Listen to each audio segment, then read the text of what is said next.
Bienvenue.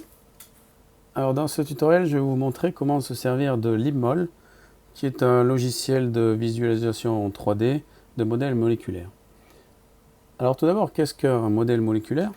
Il faut bien avoir en tête que on ne peut pas voir directement ou très difficilement des molécules et des atomes comme on pourrait le faire avec un microscope avec des structures plus grandes. Donc par exemple, un microscope permet d'observer des structures cellulaires ou ultracellulaires, mais ne permet pas, même pour les meilleurs d'entre eux, de voir les détails moléculaires. Donc pour connaître la structure et l'organisation spatiale des atomes et des molécules, on a recours à des méthodes physiques qui permettent d'obtenir des modèles numériques des molécules qu'on appelle des modèles moléculaires. Et à partir de ces modèles, on peut utiliser des logiciels qui en général permettent de naviguer en 3D pour visualiser ces modèles. Alors il en existe de très nombreux qui sont plus ou moins sophistiqués. Les chercheurs en utilisent certains qui sont très sophistiqués. Il en existe également pour l'éducation. Et LibMol est un logiciel dédié à l'éducation pour la visualisation des molécules. Alors pendant très longtemps, c'est le logiciel Rastop qui a été utilisé principalement. Mais depuis quelques années, on préfère en général utiliser LibMol pour plusieurs raisons. La première, c'est qu'il ne nécessite pas d'installation, puisqu'il est accessible en ligne. Il suffit de l'ouvrir dans un navigateur. Donc, par exemple, ici, j'ai pris un navigateur quelconque, comme Chrome, et je peux accéder à LibMol en tapant simplement LibMol dans un moteur de recherche, et j'arrive à cette page-là. L'autre raison qui a fait que LibMol a pris le dessus sur les autres logiciels éducatifs, c'est sa relative simplicité d'utilisation et son ergonomie, tout en conservant quand même les principales fonctionnalités de ses prédécesseurs. Alors je vais du coup décrire ce qu'on peut faire avec LibMol en prenant divers modèles moléculaires. Alors la fenêtre principale propose deux zones où on peut accéder à différents contrôles. La première zone, c'est celle qui est à gauche ici, avec plusieurs sous-onglets qui permettent de gérer les fichiers, l'affichage, etc. D'autres options sont également disponibles en haut à droite. C'est des options qui sont moins fréquemment utilisées, mais qui sont aussi parfois assez utiles. Alors, la première d'entre elles, par exemple, si je veux mettre un fond noir à la place du fond blanc, qui est de base ici, je peux le sélectionner ici dans les paramètres tout en haut à gauche et je vais mettre un fond noir. Je trouve que pour visualiser à l'écran, le fond noir est plus agréable. Par contre, si on souhaite ensuite imprimer les modèles, par exemple, il vaut évidemment mieux mettre un fond blanc pour éviter de gaspiller de l'encre pour rien et d'avoir un rendu finalement imprimé pas terrible. Donc ici, je garde le fond noir pour visualisation sur l'écran. Je reviendrai aux autres options qui sont ici plus tard. Alors dans les onglets de gauche, je peux déjà sélectionner les molécules que je souhaite observer. C'est dans l'onglet Fichier. Donc de base, on me propose déjà une molécule ici, qui est du collagène. Alors le nom du modèle est affiché tout en haut. Également son code. Je vais revenir sur ces codes tout de suite après. Alors, première possibilité pour étudier une molécule, c'est de taper son nom dans la librairie des molécules et de faire une recherche dans cette librairie. Alors par exemple, si je tape Rubisco, je vois que j'ai deux résultats pour Rubisco. Alors je vais choisir le premier ici, ribulose 1,5-diphosphate, et ça me charge une molécule comme ceci. L'autre moyen de rechercher des modèles moléculaires, c'est d'utiliser la deuxième barre de recherche ici, qui va rechercher dans la Protein Data Bank, qui est une bibliothèque en ligne maintenue à jour régulièrement et enrichie par les chercheurs du monde entier. Donc si par exemple ici je tape Rubisco, ça ne va pas forcément marcher. Parce que justement, les codes qui sont affichés ici sont en fait les codes des modèles moléculaires qui ont été établis par les chercheurs. Alors par exemple, si je vais sur le site qui répertorie un grand nombre de ces modèles moléculaires et que je fais la recherche ici, Rubisco, je vais avoir l'ensemble des modèles moléculaires qui correspondent à cette molécule que je veux étudier. Donc vous voyez que pour cette molécule-là, il en existe plusieurs. Alors si par exemple celui-ci de nom de code 3AXM me convient, alors je peux taper directement ce code-là dans l'IMMOL. Alors il arrive aussi à rechercher quelques-uns des modèles qui correspondent au mode de mes recherches, mais si j'ai le code, c'est encore plus rapide. Donc par exemple, si je tape 3AXM, il retrouve cette molécule-là, et en cliquant, je vais charger le modèle moléculaire. Celui-ci est nettement plus complexe, comme vous le voyez, que le précédent. Dernière possibilité, je peux charger un fichier qui est présent sur mon ordinateur. Donc, par exemple, tout à l'heure, j'ai téléchargé le fichier 3AXM. Alors, le format de ces fichiers, en général, c'est .pdb. Et si je le charge à partir de mon ordinateur, finalement, hein, c'est le même résultat que celui que j'avais ouvert précédemment.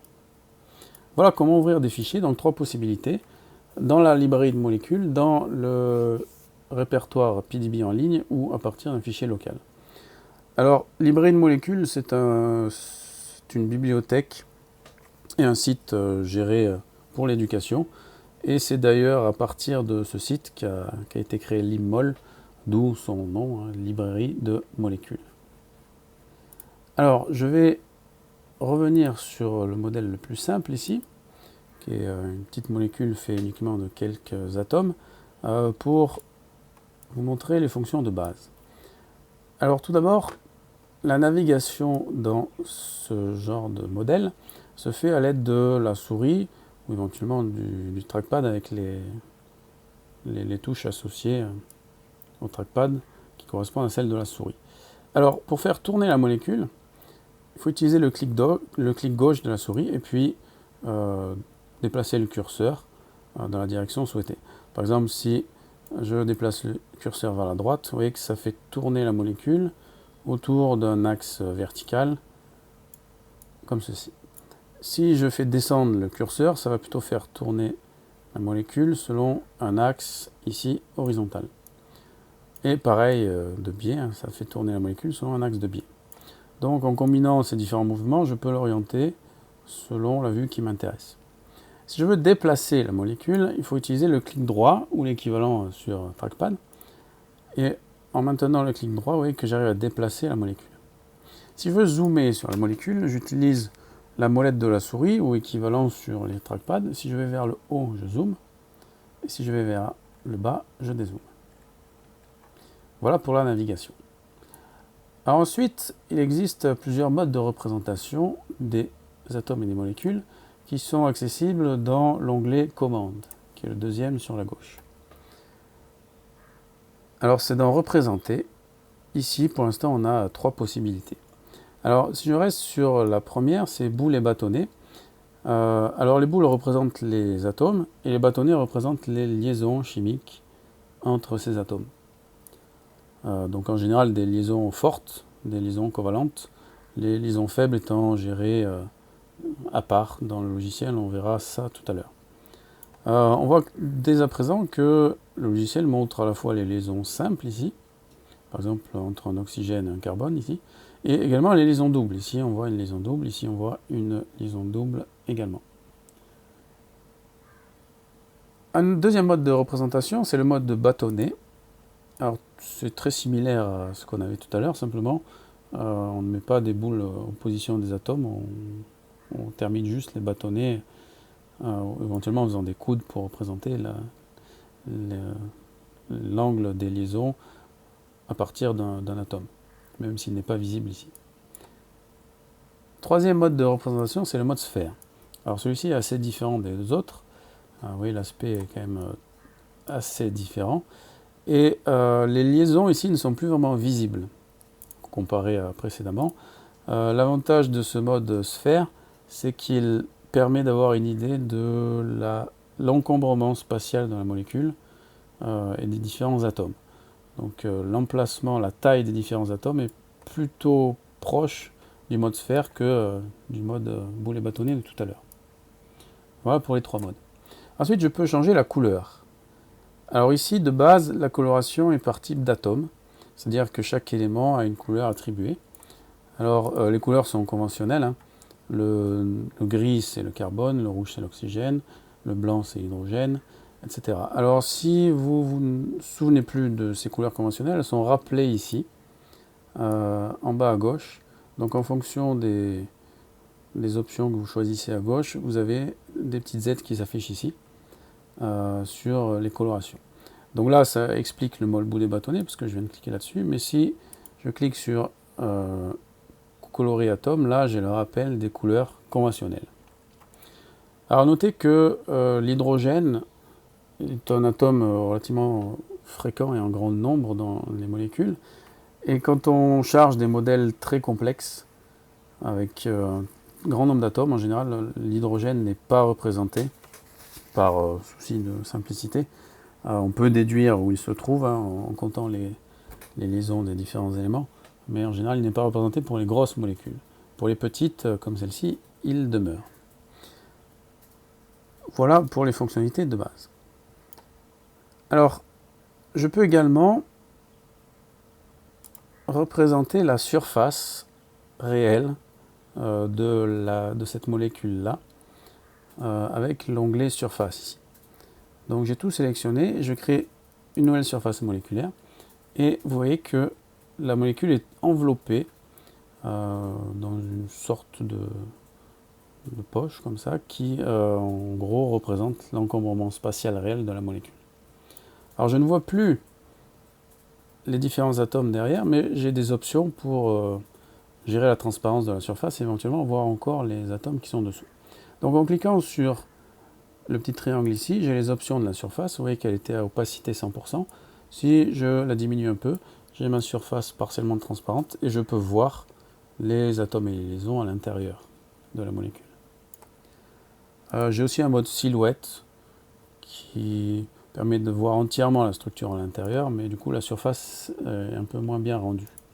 Je peux également choisir la couleur de ma surface et du coup modifier comme je le souhaite l'apparence de cette surface. Voilà pour les différentes fonctions qui sont possibles pour des molécules simples.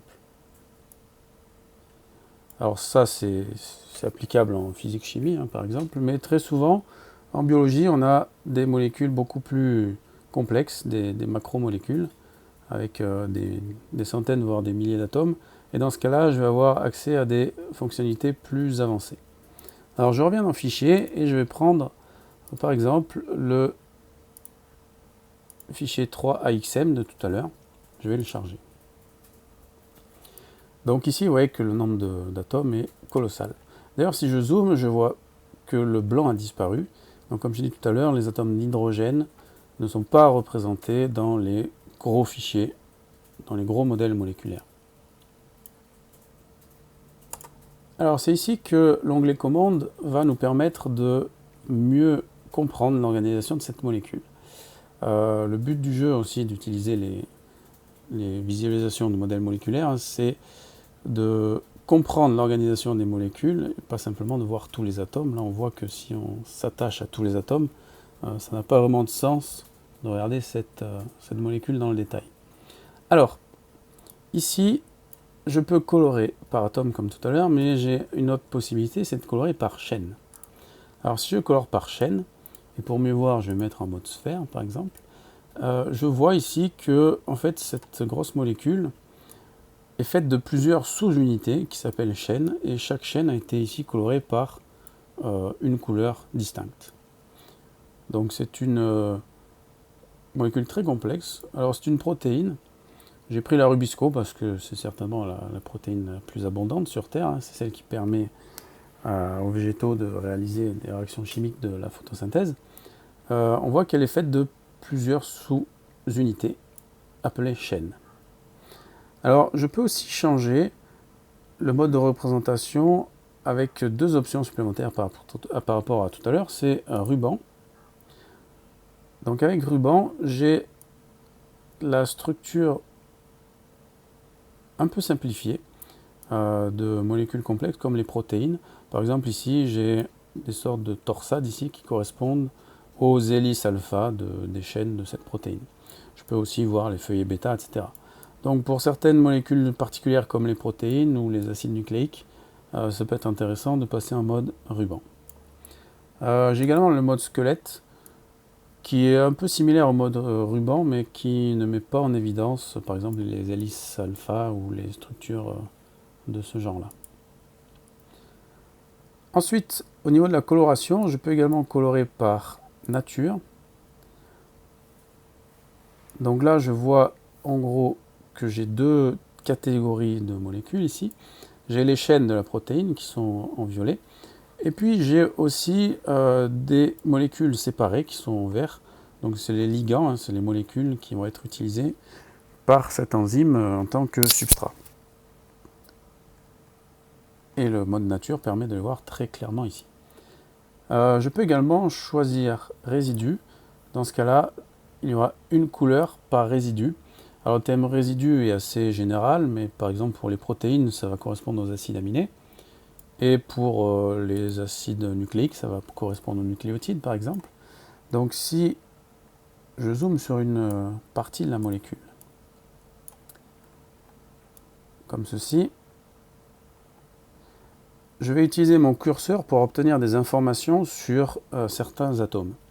Par exemple, si je me mets ici, je vois que l'atome qui est sous mon curseur est un atome de carbone. Il fait partie de la chaîne E et il fait également partie d'un acide aminé qui s'appelle valine, et en l'occurrence le numéro 17 ici.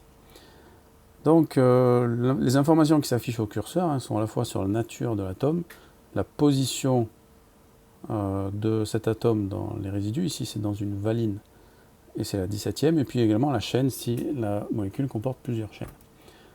Si je me mets sur celui-ci, c'est un atome d'azote et on voit qu'il est dans une lysine, donc c'est un résidu différent. Si je vais sur un autre,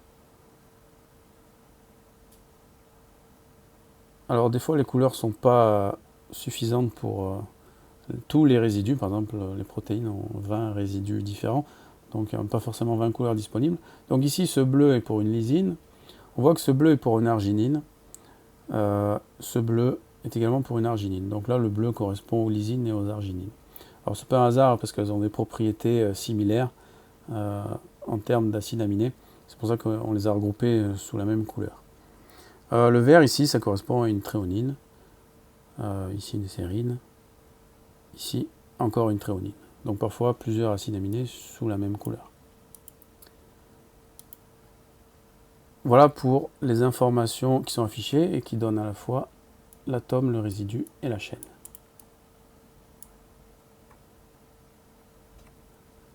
Ensuite, je peux sélectionner différentes parties de cette molécule en fonction de ce qui m'intéresse. Par exemple, je peux sélectionner que la protéine. Je peux aussi décider quoi afficher. Par exemple, si je masque la protéine, finalement, ce qui me reste à l'écran, c'est uniquement les molécules qui ne sont pas des protéines, dont j'ai parlé tout à l'heure, et qui restent affichées ici. Si je réaffiche la protéine, tout s'affiche. Je peux également effacer les autres ou ne sélectionner que les autres. Alors si je sélectionne par exemple la protéine et que je décide de les afficher en ruban, les différentes options que je décide d'appliquer ici ne vont s'appliquer que à ce qui est sélectionné. Donc là, le mode ruban ne s'applique que pour les parties protéiques. Si par contre je sélectionne autre, donc tout ce qui n'est pas protéine, et que je change le mode de représentation, vous allez voir que ça va changer uniquement ce qui n'est pas protéique. La protéine n'est pas affectée.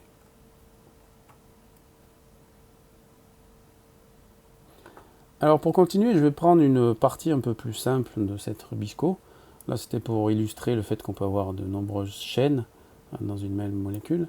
Mais je vais prendre juste une sous-partie de cette molécule qui correspond finalement au deuxième résultat Rubisco ici que j'avais au début. Voilà. Alors je vais repasser ici en mode chaîne. Vous voyez qu'ici on a simplement deux chaînes. Je vais mettre ruban. Et ici je retrouve aussi les parties non protéiques qui sont visibles ici. Alors je vais aller dans séquence, qui est le troisième onglet que j'ai à disposition sur la gauche. Et ici en fait sont affichées les séquences des différentes molécules et différentes chaînes présentes. Donc ici on voit que simplement deux chaînes A et B. En passant le curseur dessus, elles sont affichées différemment sur l'écran. Et ici, j'ai la suite des résidus, ici des acides aminés attachés les uns à la suite des autres. Je vois du coup que ces chaînes ont 457, ou 400, environ 457 acides aminés. Et puis le dernier, 3PG, c'est la partie non protéique, c'est le substrat de cette enzyme qui est ici. Alors je peux sélectionner directement dans l'onglet séquence certains acides aminés, certains résidus qui m'intéressent. Par exemple, si je fais aucune sélection, si je sélectionne ici le 3PG, on voit que c'est celui-ci. Et si je modifie les options d'affichage, alors ici elles sont également accessibles, ou sinon je peux revenir dans commande également. Si je mets en mode sphère, vous voyez que le mode sphère ne s'applique que pour ce que j'ai sélectionné. Je peux aussi changer la couleur. Par exemple, je décide de le mettre en orange. Voilà. Et ici, vous voyez que clairement, je vois très bien le substrat par rapport à la protéine qui correspond à tout le reste. Je peux sélectionner également des acides aminés précis. Leur position est visible au fur et à mesure sur l'écran. Par exemple, si je veux sélectionner le premier acide aminé de la chaîne A, qui est là, on voit que c'est à la fin du ruban, je peux le sélectionner et également je peux du coup modifier sa représentation et également sa couleur. Voilà, donc ici, j'ai affiché en boulet bâtonné le premier acide aminé de cette chaîne. Voilà, donc le troisième onglet peut être assez utile quand on veut sélectionner une partie uniquement de la molécule. Qu'on ait sa nature ou également sa position, puisque les positions sont rappelées ici quand je fais défiler le curseur. Quatrième onglet sur la gauche, c'est les surfaces. Donc comme tout à l'heure, je peux créer des surfaces. Simplement, ça va se créer uniquement sur ce que j'ai sélectionné. Alors par exemple, si je sélectionne uniquement les protéines, ici, je vais créer une surface uniquement pour la partie protéique. Voilà, je vais la laisser en grisé. Je vais peut-être la rendre un peu plus transparente. Voilà. Moi, j'arrive à voir les deux chaînes qui sont en dessous. Les rubans sont conservés. Et je peux du coup modifier aussi séparément les parties non protéiques. Donc, je vais par exemple les représenter en sphère. Voilà. Et vous voyez que par ce genre de manipulation, on arrive à montrer très clairement finalement ce qui est intéressant dans la molécule à partir un peu du chaos initial où on ne comprenait pas vraiment l'organisation spatiale de ce qu'on avait sous les yeux. Donc ici, on voit très clairement que cette enzyme est faite de deux sous-parties et que chacune de ces deux sous-parties ménage un emplacement ici dans lequel est logé le substrat qui va être transformé. Donc là, ça permet finalement d'étudier le site actif de l'enzyme. Et on voit très bien qu'il y a une complémentarité entre la configuration spatiale de l'enzyme et puis le substrat. Là aussi, c'est pareil pour la deuxième chaîne. Voilà, donc c'est le genre de vue qu'il est intéressant d'obtenir dans l'IMMOL quand on étudie des molécules complexes. Alors, je peux aller encore plus loin avec le dernier onglet disponible ici, c'est Interaction. Je peux représenter les interactions qui existent entre deux chaînes d'une même molécule ou entre le ligand et le reste. Alors les ligands étant, par exemple, si on a une enzyme, les ligands, c'est les substrats qui se lient à cette enzyme. Donc, si je prends l'option avec un ligand, je vais choisir le nom du ligand. Ici, il y en a deux. Celui qui est intégré à la chaîne A et l'autre à la chaîne B. Je vais prendre par exemple celui de la chaîne A. Et je crée une nouvelle représentation. Et ce qui s'affiche, en fait, c'est l'ensemble des interactions chimiques qui existent entre le ligand et l'enzyme. Alors la surface gêne un petit peu, mais éventuellement je peux gérer l'opacité de la surface. Voilà. Et là on voit en gros que ce ligand est fixé et interagit grâce à plusieurs acides aminés de l'enzyme dont les natures et les positions sont précisées ici. Donc je sais par exemple qu'il interagit avec la glycine 323, également avec l'arginine 288, etc. Et les résidus qui participent à l'interaction sont représentés, et également les liaisons ici entre ces résidus et le substrat ici. Donc ça peut être assez intéressant pour étudier par exemple un site actif d'une enzyme.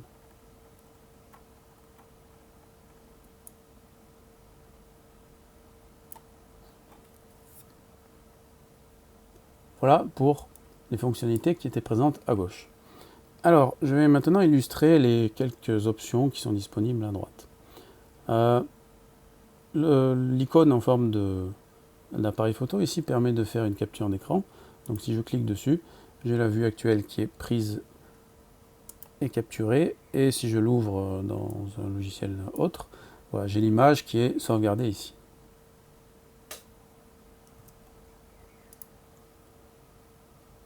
Cette icône-là permet de passer en mode plein écran ou d'en sortir. Je ne vais pas le faire ici. Et dans les paramètres, j'ai plusieurs options. J'ai déjà parlé de la couleur de fond. Je vais parler désormais des autres.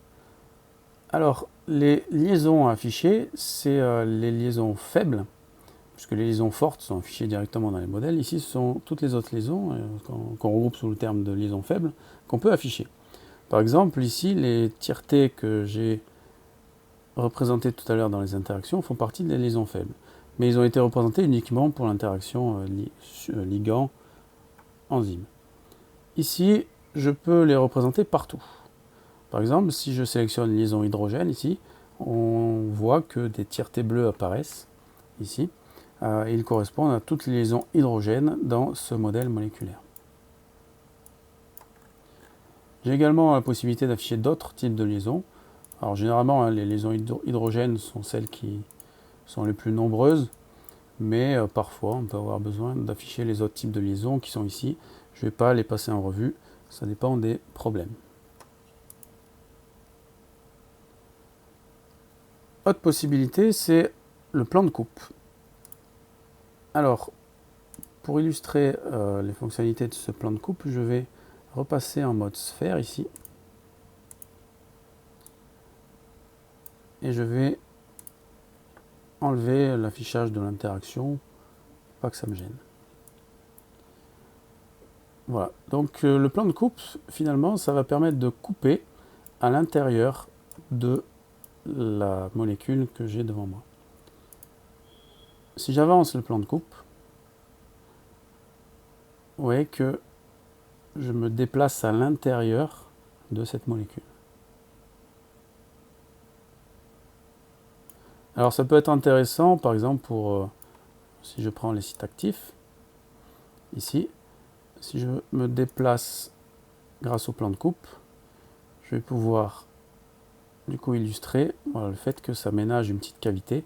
Donc tout ce qui est à l'avant du plan de coupe n'est pas représenté, et ça permet parfois, si le site actif est un peu caché, d'y avoir un meilleur accès et de mieux le voir.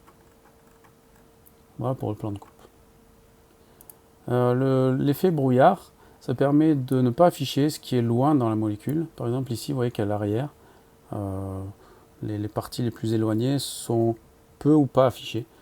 Ça correspond à cet effet brouillard. Alors si je règle les différents curseurs, je peux choisir du coup quoi afficher, quoi masquer ou atténuer selon cet effet. Donc en jouant là-dessus, ça permet d'obtenir des vues optimales de ce qui m'intéresse. Dernière fonctionnalité, c'est celle des mesures. Donc je peux mesurer des distances et des angles sur ce modèle moléculaire. Alors par exemple, si je veux mesurer la distance entre deux atomes, je vais réafficher les interactions ici. Et je vais repasser en mode... Non, je vais laisser comme ça. Ce qui m'intéresserait, c'est de savoir par exemple la distance entre cet atome ici, qui fait partie du ligand, et cet atome-là, qui fait partie de l'enzyme. Donc pour cela, je vais dans Mesure, j'active la mesure, je clique sur le premier atome, je clique sur le deuxième, et là, un petit tiret bleu apparaît et me donne la distance en nanomètres, ici 0,42. Je peux retrouver la distance en recliquant dans Mesure, et toutes les mesures que j'ai réalisées sont répertoriées dans le tableau qui est ici, qui n'a pour l'instant qu'une seule ligne, mais si je fais une autre mesure à un autre endroit, par exemple ici, entre ces deux atomes, je reclique une fois, une deuxième fois, et là j'ai ma deuxième mesure qui est présente. Je peux également mesurer un angle, par exemple si je veux mesurer l'angle de cette ouverture dans la molécule, il me suffit de cliquer sur 3 atomes successifs, le centre étant le deuxième, donc je vais cliquer sur celui-ci, sur celui-ci et sur celui-ci par exemple, et là en jaune apparaît l'angle que j'ai mesuré, et sa mesure est donnée ici, c'est 61 degrés.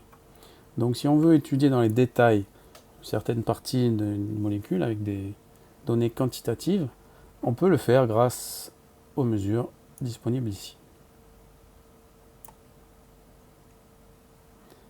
Voilà pour l'ensemble des fonctionnalités disponibles sur LibMol. J'espère que vous avez compris les possibilités qu'offre ce logiciel et que vous en ferez bon usage.